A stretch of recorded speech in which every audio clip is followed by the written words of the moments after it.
Sky Black. That shouldn't be too much of a surprise. He's against Joe Cammerino on Bant Megamorph. Jones is actually down a game as we bring you into the match. This game, however, pretty interesting. So we have Jones on 6 life with the Mantis Rider in play, 7 lands in play. Onto Cammerino's side, he has no board, 15 life, but you notice in the graveyard there's a Death Mist Raptor hanging out. Both players with a lot of cards in hand. Looks like Jones sitting on a dig and a disdainful stroke. We'll see whether or not Cammerino can re-establish board presence before Mantis Rider chips him to death. And the Bant Megamorph deck, always scary in the sense that you always feel like they're one Den Protector away from just having an army. Yep, bringing everything back. And the deck plays with enough cheap spells that it has extremely good Den Protector turns. A Den Protector unmorph, get stuff back, and also cast the spell for profit that I just got back. Well, 6 mana from Joe is going to try to be Hangerback Walker. And because he paid that much for it, it's going to get caught with a disdainful stroke. Maybe a win going both ways, though. Hangerback, not fantastic on this board for Joe. No, and Jones is down to just 2 lands in hand, I believe. So Cammerino definitely has a window here to resolve something big. And well, 2 lands and a Jace, so Jace will be added to the board for Kevin. That one not good this turn, but if it survives until next turn, that could sew it up. There's a Dig Through Time in Kevin's graveyard waiting to get flashed back. Kevin plays a fetch land and passes Cammerino down to 11. Nice there. If you haven't seen that one, is still a blue card. It's one of the San Diego Comic-Con Jaces. Very clear. Easy to identify. Easy to read. I have played a tournament with those before. They're super neat, but I will say from the playability aspect, sometimes they're kind of weird to look at on the board. Yep. All right, Joe plays a Morph face down. If it's a Den Protector, it's going to be great. If it's a Death Mist, it'll be okay still too. Definitely prioritizing form over function. See it over there on the left. Also got a different artwork for the card. We go to the play. So the play was the Morph from Joe and a pass. So Kevin does get to untap with Jace. Means it can get a Dig Through Time. Kevin's draws for the turn. He'll loot. Has at least 2 lands. One of them a Mystic Monastery. Looks like the last card is a Tassiger. So he'll discard the Monastery, flip the Jace. A lot of pressure on the cards in his graveyard, actually. That card, clearly, Jace Telepath Unbound. That black little spot there on the table. Well, see, there's those tiny blue strokes on it. So then it's obviously a blue card. It's obviously a blue card. And a Planeswalker. It's, Couldn't be more clear. Yeah, but I can't think of a way to do it. Well, Jace will give something flashback. It's going to be Dig Through Time. Kevin, if he's going to get through this Morph and the Death Mist Raptor that comes with it, he's going to need more than 1 card to do so. He'll crack a fetch land, go down to 4, needs a lot of graveyard fodder here. With the Dig Through Time, he has 8 additional cards in the graveyard. So right now, were he to fully delve his Tassiger and his Dig Through Time, they're asking, I guess, for 11 cards of delve. So to play both of those, he'll need 6 mana. Mm-hmm.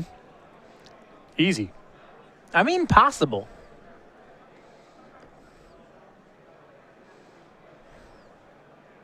We'll see how much he wants to delve. Looks like it might just be the full amount here. And it is. Here's 6 cards, leaves 2 in the yard. Yeah, I don't think Jones is necessarily committed to casting Tassiger. He could just Dig Through Time into the goods here and use that with his mana instead. So wants to leave up as much mana as possible. Yeah, if he digs into 2 kill spells, those kill spells will fuel the Tassiger later. Looks like Silumgar's Command among the things he's seen. So he has Crackling Doom, another Dig Through Time, Silumgar's Command, Soulfire Grandmaster, Land. Now gets to pick what he wants to keep. And it looks like last card is a Jace. So Jace, Dig, Soulfire, Command, Crackling Doom, 2 lands. Silumgar's Command doesn't seem horrible here. So it's very powerful. I mean, it is a lot of his mana. That's the issue with it right now. He could take something like Soulfire Grandmaster and Dig and try to fire up again next turn. He can also take something like Slumgar's Command X, either Dig Through Time or even something like Crackling Doom. Yeah, what about something like Soulfire Crackling Doom? Because then he starts getting life gain off his Crackling Doom and maybe doesn't have to answer everything immediately. Yeah, that is also an option. I don't know, there's a lot of different routes you can take here. Well, it looks, we'll see what he goes for here. Silumgar's Command was taken. Let's see what the second card was. It was another copy of Jace. So for Jace Command.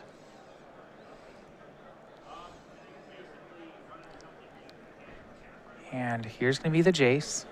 Yeah, I suppose the logic here is Jones, if he really wants the Slumgar's Command, he's got 2 mana left over. So the question is, does he want to have Soulfire Grandmaster or Jace as the thing he's doing with his other 2 mana? I was wondering if you're going to see the full set of Comic-Con Planeswalkers. No, just the first Jace he cast. Yeah. You rarely need the second one. If you need 4 total copies of Jace, because that's how many are in your deck. But you really only need 2 of the San Diego Comic-Con ones, because you never have more than the 2 copies. The third one. Yeah, exactly.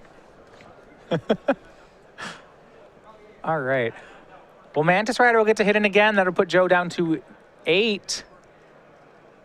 And now we really do get to see if this is a Den Protector or a Death Mist Raptor. Under the morph. He's going to unmorph it. It looks like it's a Death Mist. So here's Death Mist. This one will be a 4/4. It'll bring along a 3/3 friend. Let's see if it's face up or down. Decision for Joe here, really. Well, with Kevin at 4, I mean, they're both lethal if he sets it at a 4/4. But that's a lot of time. All right, so it's back in play. Now there's a window for Silumgar's Command. And we'll see from Kevin, it's going to be bounce the 4/4, kill the 3/3. Yeah, Jones just trying to turn this into a tempo game here with the Mantis Rider unchecked. He only needs a few attacks off that Mantis Rider. So Joe with no board here, but Kevin is tapped down. What damage can Joe do? He can, of course, if he wants to spend his whole turn again, he can repeat last turn's play of face down Death Mist, flip it up. But even that's just not winning the race on the table. Well, here's Death Mist face down. He may not have another play. Well, he can do the same play, but add a Warden of the first tree, and that's going to be interesting. Yeah, it's good just for Cammerino to have something else to do with his mana. Just get another threat on the table. Yeah, now as a 3/3, it's not going to be lethal because Kevin's at 4. But it will still be added pressure. We go back over to Kevin Jones.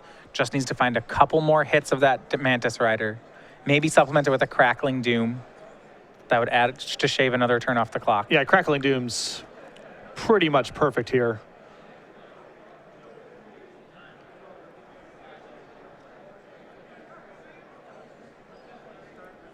Yeah, it looks like Crackling Doom and Tassiger, the 2 cards in Kevin's hand. So we start with the Mantis Rider swing. I think Kevin's committed to the Crackling Doom, but he has to decide what sequencing he wants to do with things like Jace activations, Jace loots. So Mantis Rider will hit Joe down to 5. Jace will shrink the morph until next turn. Now he's going to go ahead and looks like flip the 0/2 into another Planeswalker. And he may just end up Crackling Dooming away Joe's entire board. Yeah, this is not good sequencing. He's got only 3 cards in the graveyard right now. If you wanted to do this, what he could have done here is cast the Crackling Doom. That's card Then number 4. loot. Then he can plus with the old Jace. Loot. Now his fresh Jace can flash something back or plus again if that's what he wants to do, whatever. But now the sequencing is a little messed up. Yeah, and depending on how he declared, I don't think he declared the loot yet. So we're going back. I think notice that he needs to play the Crackling Doom first. And I think he's going to do it the right way now. Unless the thing is, he can't cut off Cammerino from choosing what creature he sacrifices the Crackling Doom, because if he shrinks the morph, Cammerino can just unmorph it. Now it's 1 power, and he still chooses whatever he wants to do. So I think that Jones should have just, first order of business this turn, just cast Crackling Doom, see what Cammerino's response is, and take the game from there. Because he's shrunk the morph, this is tougher for Kevin. Yeah. there's spots where you use Jace to shrink the largest thing in play because you actually want to kill the second largest thing in play with Crackling Doom. But he doesn't have that agency over this decision from Cammerino's side because Cammerino can simply unmorph. Now they're both 1 power, and he chooses whatever he wants to sacrifice. I guess at that point he has to get back the Death Mist Raptor and sacrifice that one. So it's Crackling Doom was hit, and Cammerino let it resolve. So it takes care of Warden of the first tree. Remember that morph is a 0-2 because of Jace. So Cammerino drops to 6. Here's the loot from Kevin. He draws Ojutai's Command off the loot. That's an interesting one. May want to discard that Tasigur instead.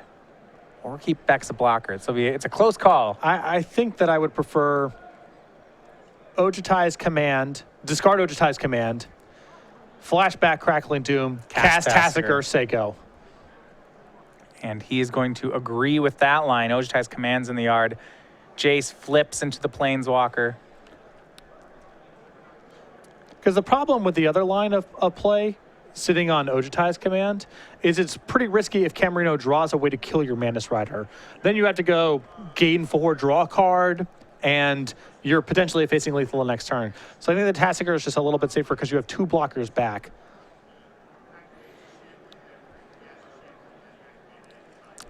All right, well, Jace is at 5, so he can flash back something this turn. You look at his yard, his options are Ojutai's Command, Crackling Doom, and Silumgar's Command. He knows that, or not knows, but he really suspects that morph in play to be a Death Mist Raptor. Yeah. He did bounce one last turn. Yeah, that's the scenario Jones is playing around here.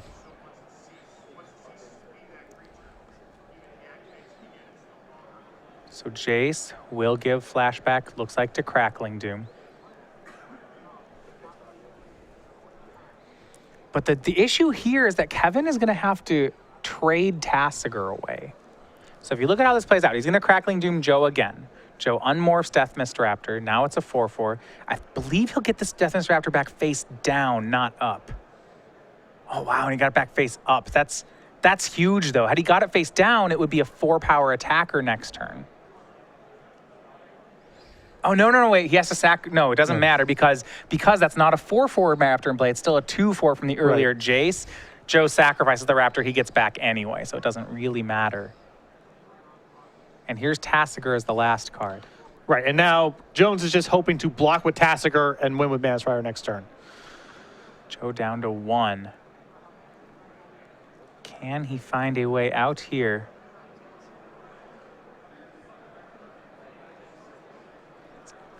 He can trade the Death Mist with the Tasigur. But that still doesn't save him from the attack next turn from Mantis Rider.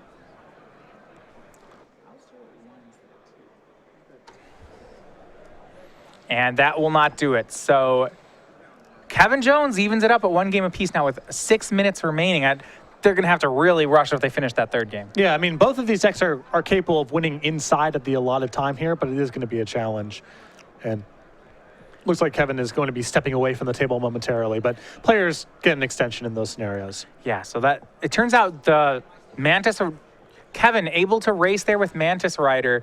Not many answers in the air for Bant Megamorph. Generally, they try to be more, their counter to Mantis Rider is to be aggressive, but a good tempo game plan from Kevin. Mantis Rider just plus some Crackling Dooms, a Silumgar's Command just to bounce. Did seem to be enough to get by these recurring Death Mist Raptors. Well, Bant Megamorph and the green-white Megamorph package is really good at brawling on the ground, especially with looping Death Mist Raptors. If you're able to slow the game down at all, and you have enough morphs to chain together, that's going to wear down most decks that are attacking on the ground. So the way that decks like Jeskai Black try to approach the problem is you have a lot of flyers and you have creatures with powerful activated abilities like Jace Friends Prodigy, like Soulfire Grandmaster, so you're not really trying to do too much on the ground. Dragon Master Outcast is another part of this puzzle. So the threats in the Jeskai Black deck are definitely selected with this green-white Megamorph package in mind, because just having random creatures on the ground like Seeker of the Way, they just don't line up the right way in this kind of matchup. So that's why you see these threats. Tasigur, the Golden Fang, another very good example. Large enough where it blocks a lot of stuff on defense. It's a good defensive threat against Den Protector. And if the game slows down, the activated power on that card comes up as well. So the threat list here, it's no accident. This is trying to fight this kind of package of creatures. Yeah, but still though, Mantis Rider feels like the all-star, right? Because he can clog up the ground for a while, but without a card like Mantis Rider, sometimes that's all the Jeskai deck's doing. You know, it's not actually dealing damage. In that case, something like Looping Death Mists can actually get by it. Yeah, the thing is, why Mantis Rider is important is you get some of these draws that are very removal heavy and counterspell heavy, and you aren't guaranteed to win those games against decks like Green White Megamorph because they can hang with you in long games. They have Den Protector and Death Mist Raptor. That gives them a lot of staying power against a deck that's just playing a lot of removal spells. So you do need to shorten the length of the game. It's very rare for you to play Mantis Rider and then attack 7 times and win the game, but you can get in some shots, and when that's backed up by a couple good tempo plays, that could be enough to win the game. All right, so 6 minutes, 5:40 remaining as these players go to sideboard. We talked about that.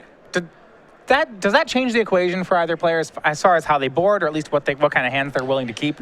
I don't think so. I think that 5 minutes, 4 minutes, that's enough time to play a regular game of Magic. You do have to speed up, though, a little bit, especially on Jones' side of the table. I mean, there's a lot of methodicalness of the way that he untaps his lands and pauses in the upkeep and resolves certain effects that, you know, he has his little idiosyncrasies, and a lot of them drain seconds off the clock. So that more than anything is what Jones has to be mindful of. Everyone has their habits when they're at the table, and usually it's fine because there's enough time on the clock. But when the clock starts winding down, you need to be aware of that and be able to speed up your pace of play. It'll be interesting to see if Jones can calibrate accordingly. Yeah. So even if he doesn't have a Mantis Rider, it'll be really hard for him. It seems like it will be hard for him to win quickly without some sort of really a Mantis Rider start. Yeah, I mean, that's what you're hoping for. But he can, I think that 4 or 5 minutes, if 2 players are playing fast, is enough to play several turns of Magic and does not necessarily have to involve Mantis Rider for him to win.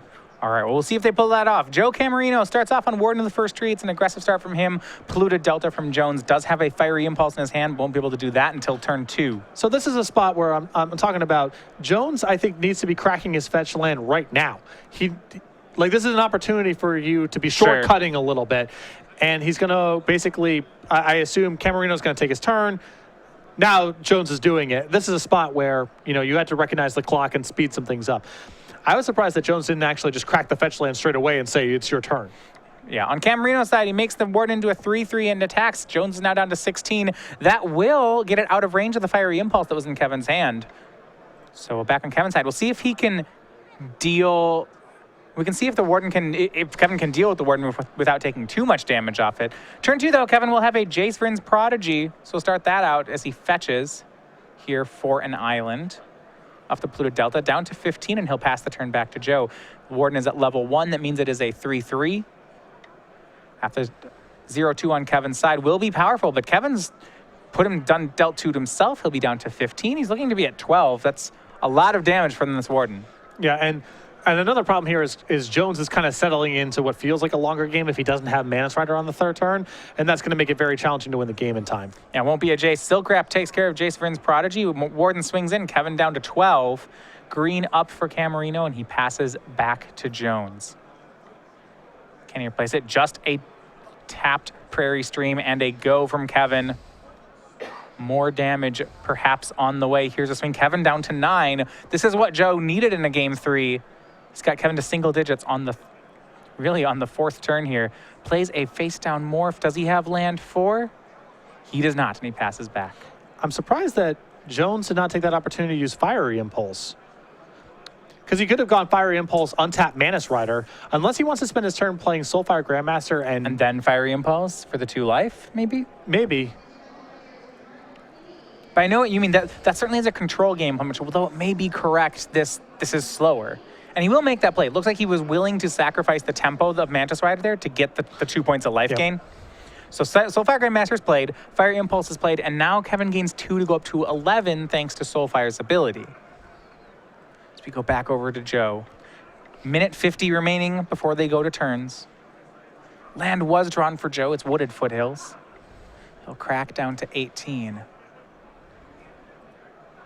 And Joe still wanting to race, but he is up against a lifelinker on the other side of the board, so he'll have to be careful. He doesn't want to take too many hits off Soulfire Grandmaster. And his deck is not flush with removal spells.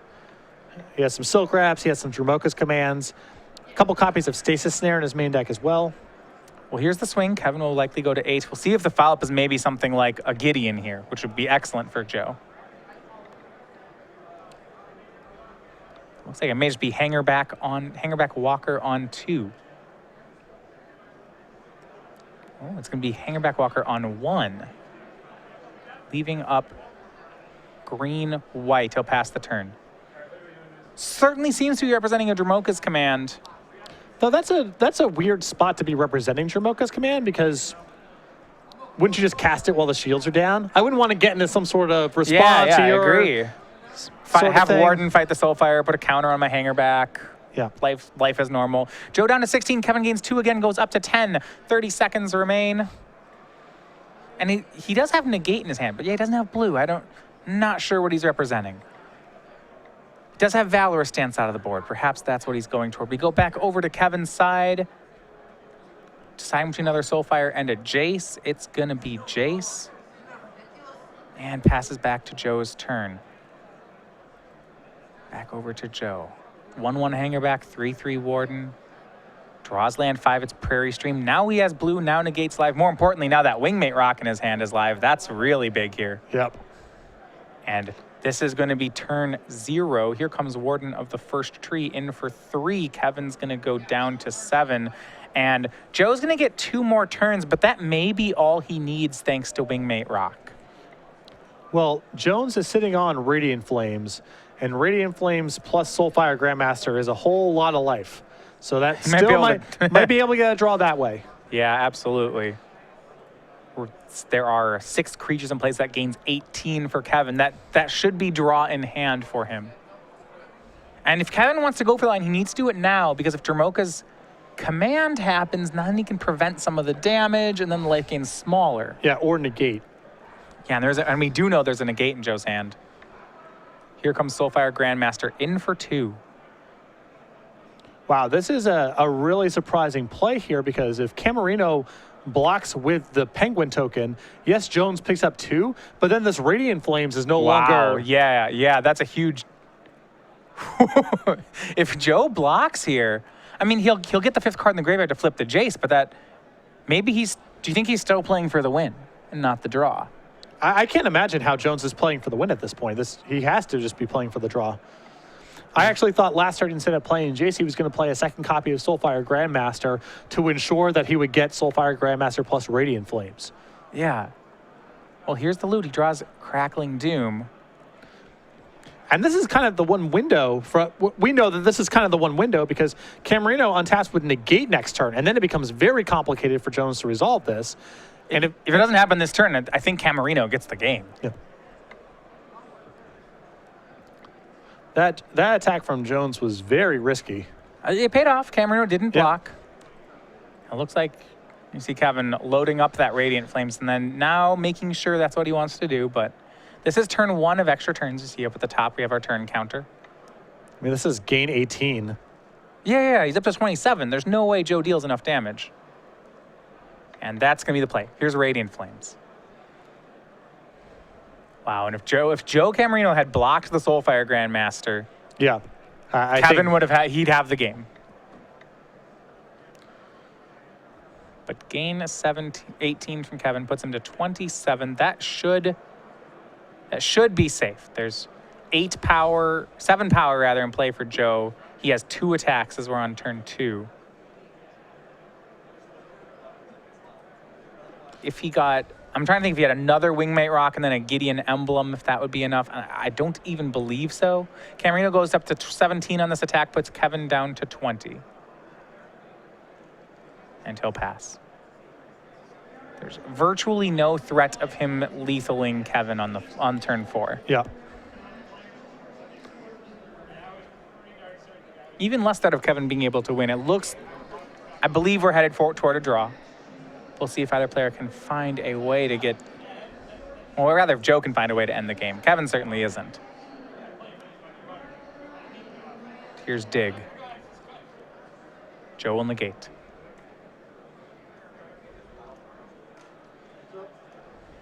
Pass back here. Turn 4 for Joe has 7 more damage in the air.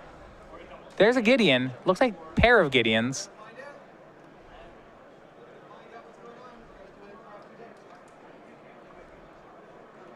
Last turn could have Gideon emblemed. That still doesn't make the difference, though. Here's a Gideon. Cammerino definitely ahead on the board, but not going to be able to close it out. We're on turn 4, not 3 right now. Just of note. So this is the last attack for Joe. Yeah, math looks a little bit different if Cammerino gets one more turn, but he does not. Yeah, if this was turn 3, Cammerino very well may be able to get it. But you see, there we go. It is actually turn 4. Kevin Jones is on turn 5. He's at 13, but that's not 0. And that is going to be the end of the match. So appears we are headed toward a draw at the moment. So both players are this early in the tournament. A draw certainly not bad. With 591 players, 6-2-1, almost certain to make day 2. So both players picking up a draw early. I don't think how they wanted to come off the buys, but shouldn't be a death knell for either of them. Yeah, and you know, it's important, especially with the way the format is now. The fetch lands and battle lands, they're time consuming even if you're playing efficiently. They're also pretty complicated. So they're